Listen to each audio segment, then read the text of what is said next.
Hello বন্ধুরা, আজকে আমি দেখাবো আমি বাড়িতে কিভাবে ম্যাঙ্গো শেক করি।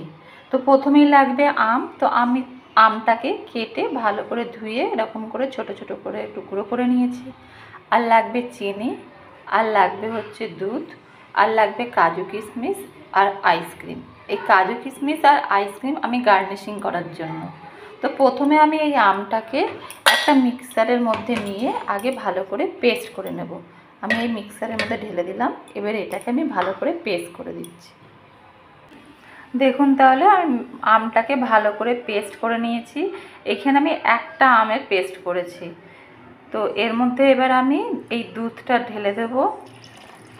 মিষ্টিটা আপনারা আন্দাজ মতন দেবেন। যদি আমটা যদি একটু টক থাকে তাহলে সেই হিসেবে মিষ্টি দিতে হবে।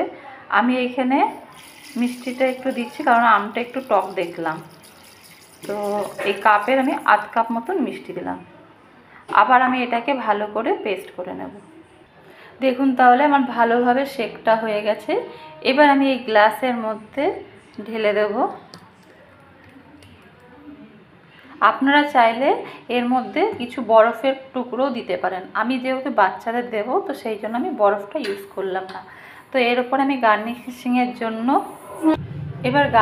জন্য আমি কাজু আর আইসক্রিমটা দিয়ে গার্নিশ করব। আমার ঘরে যেহেতু আইসক্রিম আর কাজু রয়েছে সেই জন্যই দুটো দিচ্ছি। যদি আপনাদের ঘরে যদি টুটি ফুটিও থাকে তো টুটি ফুটিটা দিয়েও আপনারা গার্নিশিং করতে পারেন।